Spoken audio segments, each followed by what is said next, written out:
এবারের Asia cup নিয়ে তৈরি হয়েছিল ধোঁয়াশা। সেই ধোঁয়াশা কাটে বিসিবি সভাপতির হস্তক্ষেপে। 2025 সালের এশিয়া কাপের জন্য পূর্ণাঙ্গ সূচি প্রকাশ করেছে এশিয়ান ক্রিকেট কাউন্সিল ACC। দীর্ঘ প্রতীক্ষার অবসান ঘটিয়ে আবারও এক মঞ্চে মুখোমুখি হতে যাচ্ছে দুই চিরপ্রতিদ্বন্দ্বী ভারত ও পাকিস্তান।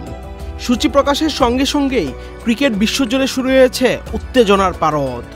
এবারের টুর্নামেন্টে 3 বার দেখা যেতে পারে ভারত পাকিস্তান লড়াই, যা ইতিমধ্যেই বিশ্ব ক্রিকেট মহলে সৃষ্টি করেছে তুমুল আলোড়ন। মরুর দেশ সংযুক্ত আরব আমিরাতে বসছে এবারের এশিয়া কাপের আসর। এবারের আসরে মোট 8টি দল অংশ নিতে যাচ্ছে। গ্রুপ এতে রয়েছে ভারত, পাকিস্তান, সংযুক্ত আরব আমিরাত এবং ওমান।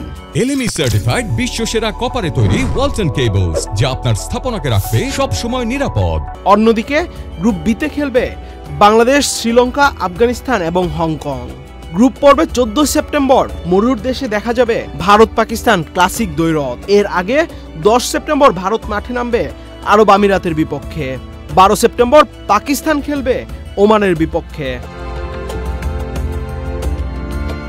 গ্রুপ পর্বে প্রত্যাশিতভাবে শীর্ষে উঠে গেলে সুপার 4-এ 21 সেপ্টেম্বর দেখা যেতে পারে আবারও ভারত পাকিস্তান ম্যাচ।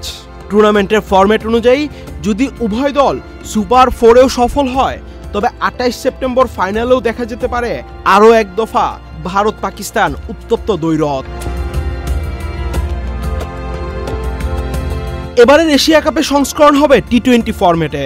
টি-20 ফরম্যাটে ভারত পাকিস্তান এখন পর্যন্ত মুখোমুখি হয়েছে 13 বার, যার 10টিতে জয় ভারতের আর মাত্র 3টিতে জয় পাকিস্তানের। টি-20 বিশ্বকাপ জিতে দল থেকে অবসর নেয় বিরাট কোহলি ও রোহিত শর্মা।